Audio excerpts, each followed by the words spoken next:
Bueno, que me cuente, querísimo Alejo Muratti, que ya está con nosotros. Buen día, Ale. ¿Cómo estás? ¿Querés que te cuente un poco de la situación afuera? Yo casi me pongo botas para venir hoy. Encima andás en moto. Sí, no de lluvia, tengo como unas botas, unos borseguitos medio altos, qué sé yo, que vienen bien para estas jornadas. Ahí está, yo también me puse los borseos, anticipando de que, digo, capaz que zafo algo con los borseos. Pero bueno, está jodido la calle, así que tómenla con tranquilidad también, porque hay mucha agua en la calzada.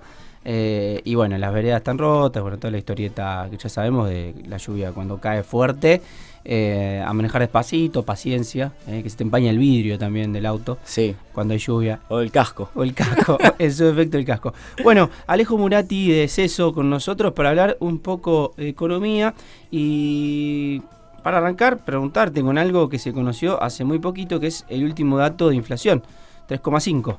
Sí, la semana pasada conocimos el dato de la inflación de septiembre, que viene en caída, por lo menos este mes, bajó del piso de 4% que ya teníamos hace unos 4 meses, que anduvimos 4,5, 4,2, 4, y ahora 3,5%. La verdad que es un número que no teníamos desde la gestión Guzmán, en el Ministerio de Economía, desde 2021, y en ese sentido es un dato positivo, obviamente, ¿no? Porque es, además de lo que representa sumado a lo que representa en la caída en los ingresos reales, cuando aumenta todo lo demás salvo el salario de uno, por lo menos que las otras cosas, si el salario de uno no va a aumentar, aumenten más lentamente, ¿no? Y por otro lado, también por la sensación, la distorsión que genera de no poder saber cuánto vale esto, cuánto vale lo otro, el desincentivo a cualquiera que tenga que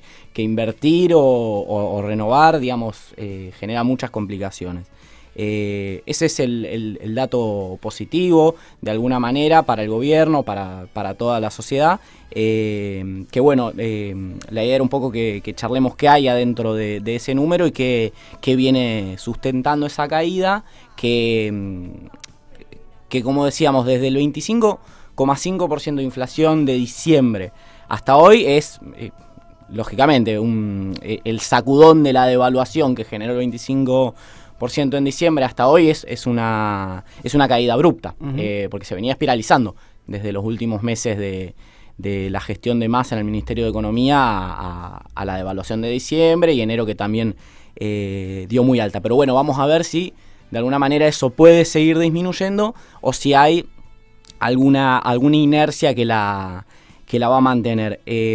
Como dato, de alguna manera, el Banco Central hace algo que se llama relevamiento de expectativas de mercado, REM, todos los meses, que es en base a distintas consultoras que estiman un número propio de inflación. Bueno, este mes la pegaron.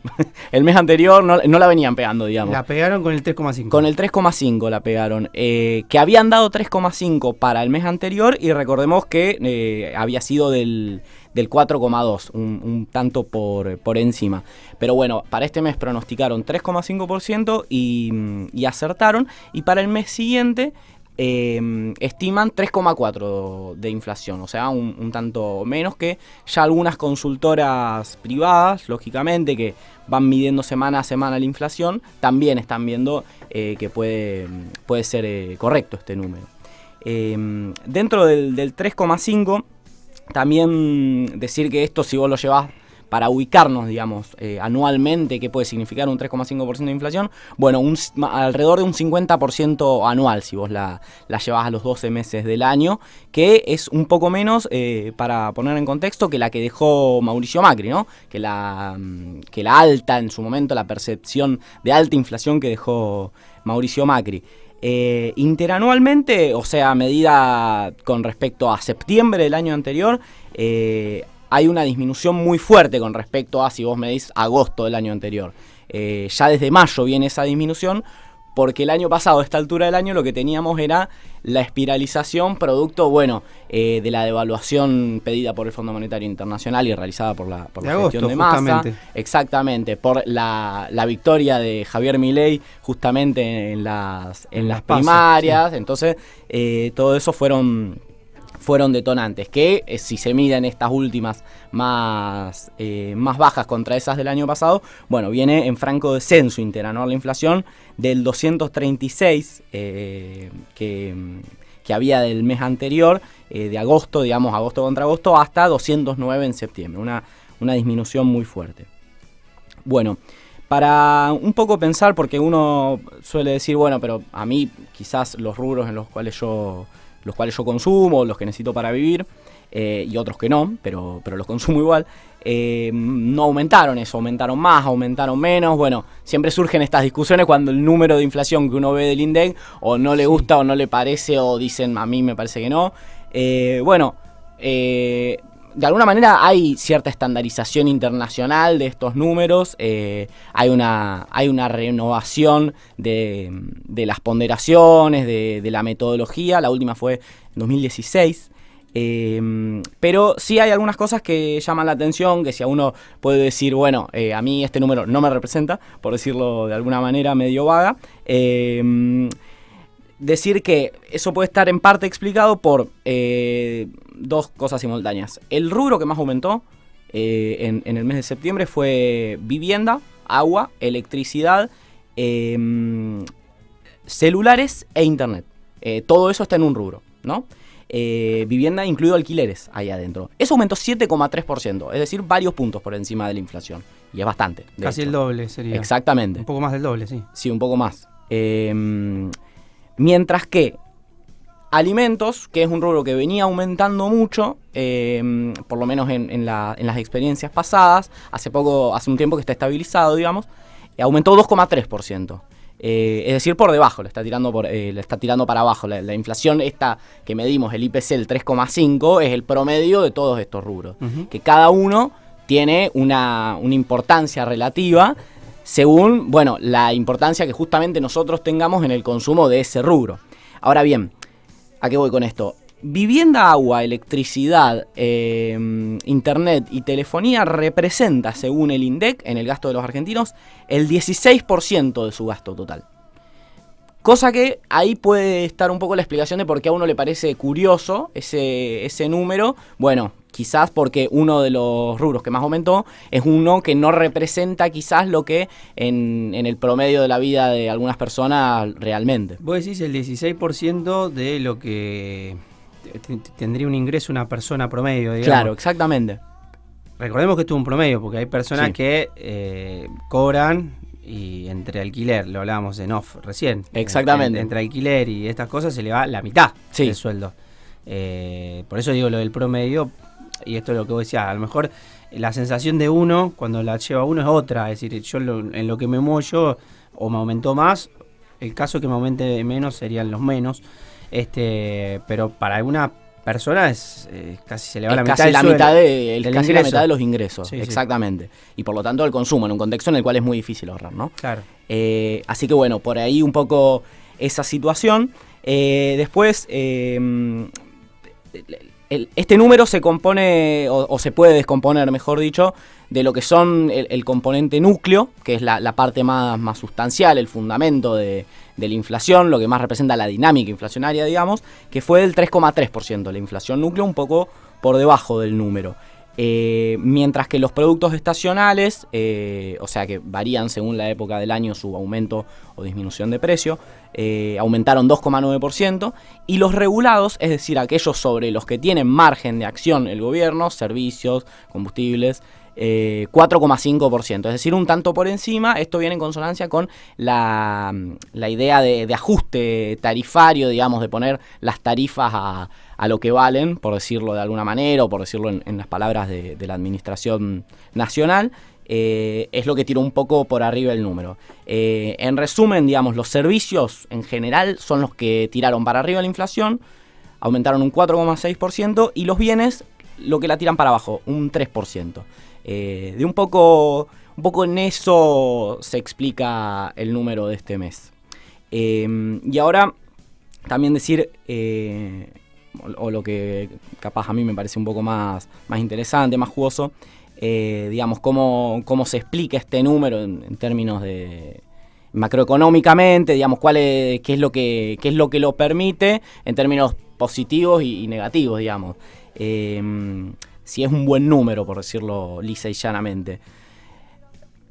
Recordemos que se dio hace ya algunas semanas, digamos, impactó en el número de este mes, la reducción del impuesto país, la reducción del 10% del impuesto país, que eso, lógicamente, tiene un impacto sobre el número de inflación, por lo menos de forma indirecta, en términos de que si a vos te disminuye el costo de la importación de bienes o servicios que luego van a ser consumidos y medidos lógicamente por el índice de precio al consumidor, bueno, va a haber una cierta disminución, va a haber una influencia en esa disminución del impuesto país. De esta manera, bueno, el gobierno se acerca un poco más a su lógica discursiva, a su cosmovisión de intentar eliminar estas cuestiones distorsivas para el mercado, etcétera, etcétera, pero deja de percibir un buen porcentaje de ingresos. El impuesto país estaba representando en una época de baja de ingresos de la administración nacional, era una fuente,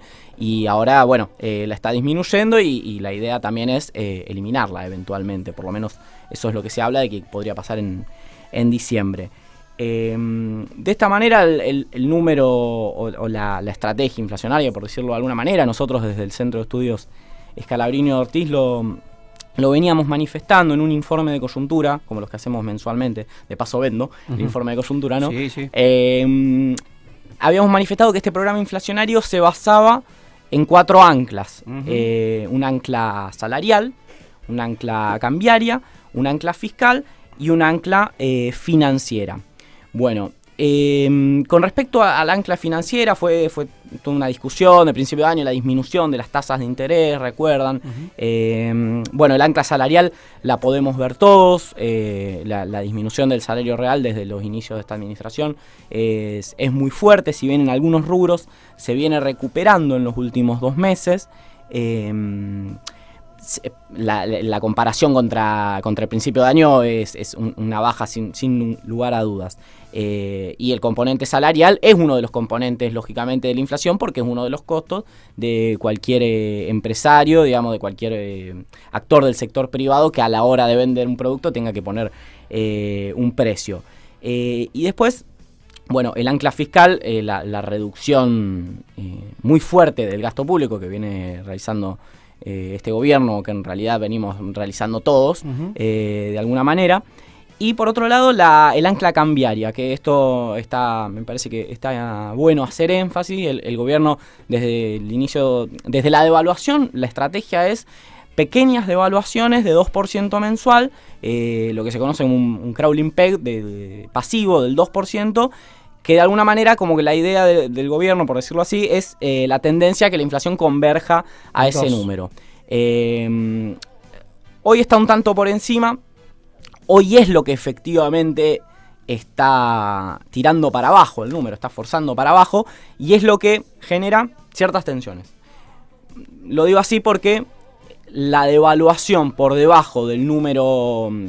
La devaluación de alguna manera fijada, porque no es una devaluación libre ni nada como podríamos pensar, como cuando al inicio del gobierno de Macri, bueno, se liberó la cotización del dólar. Bueno, no, en este caso el gobierno sigue controlando esa variable, que es muy importante en un país altamente dolarizado. Y lo que está generando, al ser una devaluación menor a la inflación que venimos acumulando, que es de 100% desde el principio de año, es un montón, dicho sea de paso, es la apreciación del dólar. Es esto de que... la apreciación del tipo de cambio. Del peso, en este Exactamente. caso. El hecho de que los dólares de alguna manera parezcan mucho más baratos que... Eso te iba a preguntar. ¿Qué está pasando ahí? Rápido, que vos digas, ¿por qué está baja el dólar y está barato? Bueno... en cuanto a las expectativas de que se fuera a 1.500 o 1.000 mangos, y bajó los 1.200 los últimos días. Uno de los componentes que en las últimas semanas por lo menos estuvo influyendo mucho eso fue el blanqueo de capitales, que de alguna manera viene dando cierto éxito. Se habla de hasta el momento unos 10.000 millones de dólares ingresaron por esa vía, que claro, es un blanqueo de capitales que según lo que se puede ver, no exige mucha contraprestación al que blanquea. No es que, bueno, vos blanqueás. Claro, exactamente. No, nada más blanquealo, digamos, ingresá esos dólares al sistema. De alguna manera eso tiene a la baja o tiene estable los dólares paralelos, que de alguna manera están muy baratos en comparación al resto de los bienes de la economía, y es uno de los temas que va a tener que resolver de alguna manera el gobierno en vista de los próximos años. ¿Por qué?